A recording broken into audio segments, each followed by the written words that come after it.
আর বিলম্ব করা হবে না। বাবাজি রেডি তো? রাধে রাধে। তাই আমরা সবাই মিলে নবদ্বীপে যোধনী করব। আর যোধনীর সাথে সাথে বাবাজি রঘুনন্দন চলে আসেন, এখানে বরণ হবে। আর মায়ের একটু সহযোগিতা করেন, সহযোগিতা করেন সবাই। জয় জয় জয় নব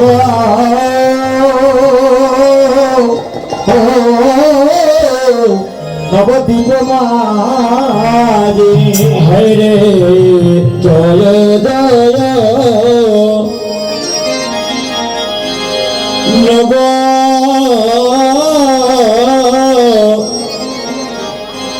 নবদ্বীপ মাঝে জয় জয়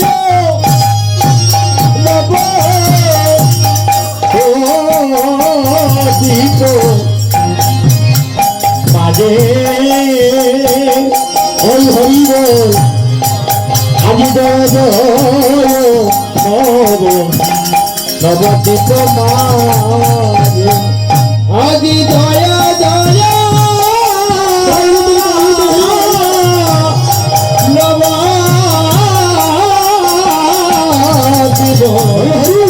মাঝে রে জয় জয় জয় জয় নবদ্বীপ মাঝে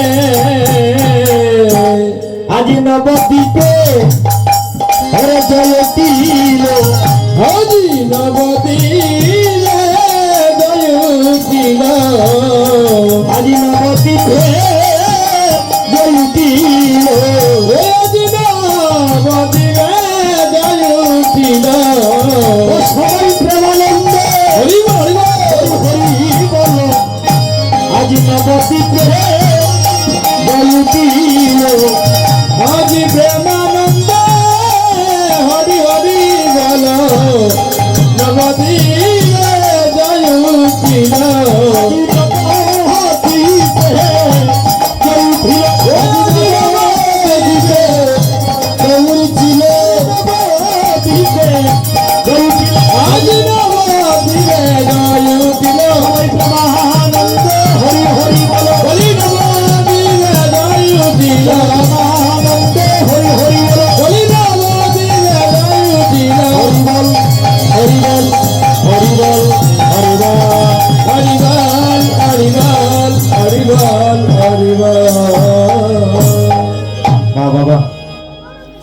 মায়েদের কিন্তু কষ্ট দিচ্ছি বেশি নাকি? ও বাবার উর্দনে ভাবতেছে গঙ্গা স্নান করলে যে ফল লাভ হয় সেটার সঙ্গে বর্ষা উর্দনি করলে তার চেয়ে দ্বিগুণ ফল লাভ হয়ে যায়। রাধে রাধে। যাই হোক, নবদ্বীপের যোধনী হয়েছে গোরাচারের, নবদ্বীপের যোধনী হয়েছে। মহাজন সিদ্ধান্ত দিয়েছে আহাই আজ গৌরাঙ্গেরা আদেশ পাইয়া ওরে ঠাকুর অপৈত্র গাইয়া রে গৌরাঙ্গেরা দেশ পায়া ঠাকুর অপৈত্র গায়া ওরা করতি কুল মঙ্গল মঙ্গলের সাধরে করে কুল মঙ্গল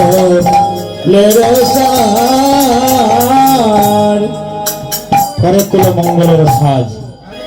এবার কি সিদ্ধান্ত দিলেন? আহা কি সিদ্ধান্ত দিলেন?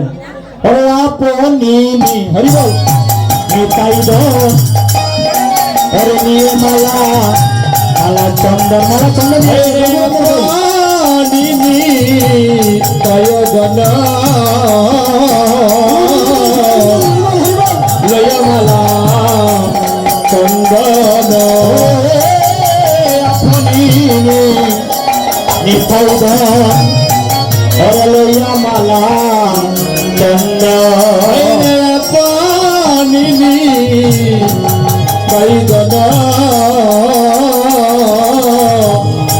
লয়মালা চন্দন আজ মালা চন্দন হাতে নিয়া আজ মালা চন্দন হাতে নিয়া ওরে মিঠাই আজি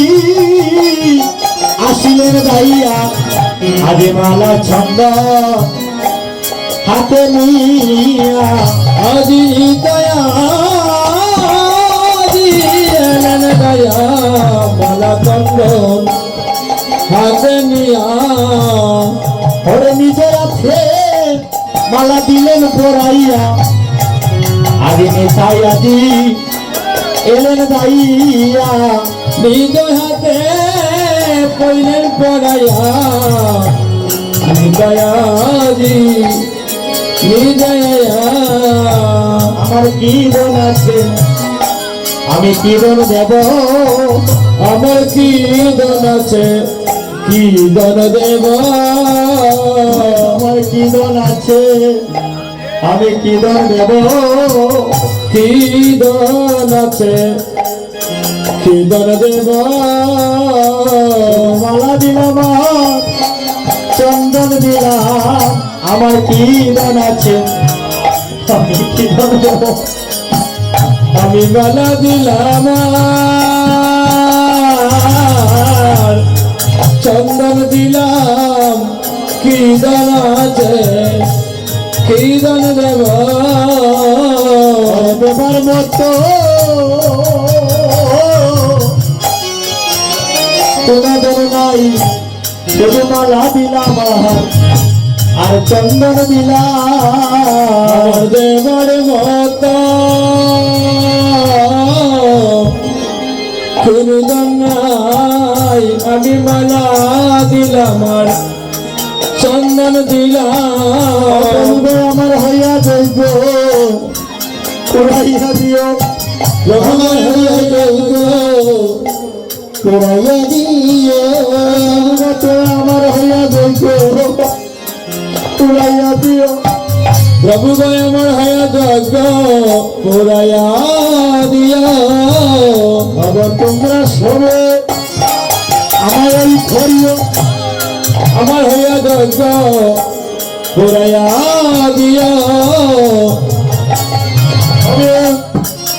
ওই করিও আমার হইয়া যাইব উড়াইয়া দিও জগৎ মুড়া সবে গা হই করিয়া আমার হয়া যজ্ঞ পুরাইয়া দিয়া তোমরা সবে এই করিও আমার হইয়া যাইব উড়াইয়া দিও তোমরা সবে হই করিয়া আমার হয়া যজ্ঞ পুরাইয়া দিয়া সবে এই করিও আমার হইয়া যাইব উড়াইয়া দিও ওগো কি দন আছে আমি কি দন দেব এই রে কি দন আছে কি দন গো দেব দিলাম নয়নের জল দিলাম কি দন আছে কি দন দেব আমি বেলা দিলাম আর নয়নের জল দিলাম আমার কি দন আছে কি দন গো দেব শেষের দিনে আমার বান্ধব হইও তোমরা শেষের দিনে আমার বান্ধব শেষের দিনে আমার বান্ধব হইও ও তোমরা শেষের দিনে বান্ধব আমার করুণে আমি শুনাইও দিনে বান্ধব হইও আমার কর্ণ মূলে নাম শোনায় গো আমার শেষের দিনে বান্ধব শুধু যান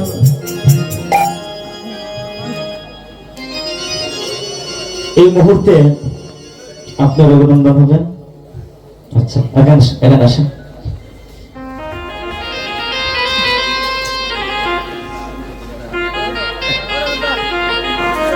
আমার সঙ্গে বলবেন হ্যাঁ শুধু বক্তব্য আমি অদম আমি অদম অবাধ অবাজন এই যজ্ঞে যজ্ঞের রঘুনন্দন রঘুনন্দন হব। হব।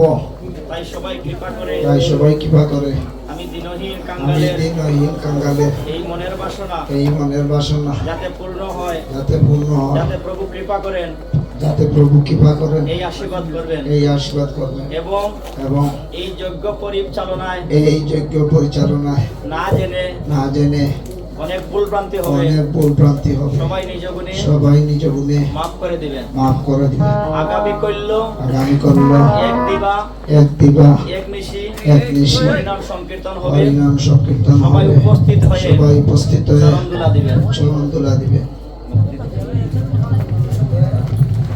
তো সুদীজন নেতাই কি করেছে, মালা চন্দন এনে দিয়ে বলছে প্রভু গো কীর্তন আছে আমার কাছে, কীর্তন দেব, শুধু নয়নের জল, সে নয়নের জলটুকু শুকিয়ে গিয়েছে, তার কোনো দাম নেই। এদিকে গোবিন্দ দাস এই যে মৃদঙ্গ, এটা মৃদঙ্গ, ভিতর দিক খোলা। যারা বসে আছি আমাদের তো একটা করে দেহ আছে, এই দেহটা একটা মৃদঙ্গ স্বরূপ। লক্ষ্য করুন আমাদের ভিতরটা খোলা না, এই মৃদঙ্গের ভিতরটা খোলা। মহাপ্রভু বললেন, হে ভক্তগণ, আমার এই সংকীর্তনে আসতে হলে, কৃষ্ণ কথা শ্রবণ করতে আসতে হলে মৃদঙ্গের ভিতর দিক যেমন খোলা, মনটা সেই খোলাভাবে আসতে হবে। আত্ম অভিমান, অহংকার, ধনের গৌরব, জনের গৌরব, কুলের গৌরব, জাতের গৌরব, ধনী মানি, এইসব বাদ দিয়ে খোলাভাবে শ্রীবাস সঙ্গনে আসতে হবে। হরিবল হরিবল। তাই তো মৃদঙ্গ বাজাচ্ছেন কে, গোবিন্দ দাস। কি কেমন করে বাজাচ্ছেন? গোবিন্দ মৃদঙ্গ লইয়া বাজায় পাচা তৈয়া তো সহায়, গোবিন্দ মৃদঙ্গ লইয়া বাজায় পাচা তৈয়া তৈয়া, গোবিন্দ মৃদঙ্গ লইয়া বাজায় পাচা তৈয়া তৈয়া, গোবিন্দ মৃদঙ্গ লইয়া বাজায় পাচা তৈয়া তৈয়া। কেমন করে বাজাচ্ছেন, কি বোন দিয়েছে? গোবিন্দ মৃদঙ্গ লইয়া, লইলেন হাতে, বাজালেন তাতা তৈয়া, তাতা তৈয়া। বোঝা গেল তাতা তৈয়া মানে কি? রেখে। কি তৈয়া? তাতইয়া তাতইয়া তাতইয়া তাতইয়া তাতইয়া তাতইয়া তাতইয়া তাতইয়া, ধনের গৌরব ঘুরতইয়া তাতইয়া তাতইয়া, ধনের গৌরব ঘুরতইয়া তাতইয়া তাতইয়া, ওরে ফুলের গৌরব ঘুরতইয়া তাতইয়া তাতইয়া, ফুলের গৌরব ঘুরতইয়া তাতইয়া তাতইয়া। বলেন কুলের গৌরব ঘুরতইয়া, হিংসা অভিমান ঘুরতইয়া তাতইয়া তাতইয়া। মৃদঙ্গ বাজাচ্ছে গোবিন্দ দাস, মৃদঙ্গের সাথে সাথে আরেকটি যন্ত্র বাজতেছে। কোন যন্ত্র? করতাল। করতাল কে বাজাচ্ছে? ওরে করতালে অদ্বৈ অদ্বৈত চপল হইলে, করতালে চপল, ওরে হরিদাস করে গান, ওরে শ্রীবাস গো দরহতা, ওরে হরিদাস করে মায়া, ওরে শ্রীবাস করে তায়া, ওরে নাচে গো কীর্তন মন্ডলে আজি, ওরে নাচে গো কীর্তন মন্ডলে, ওরে নাচে গো কীর্তন মন্ডলে, নাচে গো কীর্তন মন্ডলে। সজ্জন মন্ডলী, একটা কথা আসলে আমার বলা হয়নি, এটা অপরাধ হবে। এই যে বৈষ্ণব বাবাজি মহাপ্রভু যখন বিধান দিয়েছিলেন যে আগে বৈষ্ণবকে নিমন্ত্রণ করতে হবে, তখন সীতা ঠাকুর আমি প্রশ্ন করেছিলেন, হে প্রভু, আমি বৈষ্ণব কেমন করে চিনব, বৈষ্ণব কোথায় পাবো এবং বৈষ্ণব কোন সম্প্রদায়ের হবে? মহাপ্রভু বলেছিলেন, শোনো সীতা, বৈষ্ণব যে কোনো সম্প্রদায়ের হতে পারে। সূচিপুত্র মুচি হয় যদি কৃষ্ণ তেজে, আর মুচিপুত্র সূচি হয় যদি কৃষ্ণ বোঝে। একমাত্র ভজনের দ্বারা ভগবান কৃপা লাভ হয়, ভগবান কৃপা থেকে মানুষ উত্তীর্ণ হয়। তো বৈষ্ণব চিনবে যাহার সম্মুখে গেলে মুখে আসবে কৃষ্ণ নাম, শুধু মুখে নয় হৃদয়ে জাগরিত হবে কৃষ্ণ নাম, তুমি জানিও সে বৈষ্ণব প্রধান। দেখেন বাবাজি, আমি বাবাজির দিকে তাকিয়ে অত্যন্ত খুশি হয়েছি। কেন জানেন? ভগবান বললেন জগতে অনেক নিন্দা আছে, বৈষ্ণব নিন্দা হচ্ছে সবচেয়ে বড় অপরাধ। আমি বৈষ্ণব নিন্দা করি না। অনেক দূর দূরান্ত স্থানে কীর্তনে গেলে দেখা যায় অনেক বাবাজির অত লম্বা দাড়ি, বুঝব বাবাজি হাতে সিগারেট আর অনেক কিছু, কিন্তু আজ দেখেন আপনারা সম্মুখে বসে আছেন বাবাজি, দেখেন টাকাতেই বাপটা হৃদয় জাগরিত হয়ে যাচ্ছে। ভগবান বললেন কলিযুগের ভগবান মহাপ্রভু, আর মহাপ্রভুর একমাত্র সহায়ক হচ্ছেন বৈষ্ণব, আর কেহ নয়। তাই বাবাজির জন্য সবাই একটু কৃপা করে আশীর্বাদ করবেন।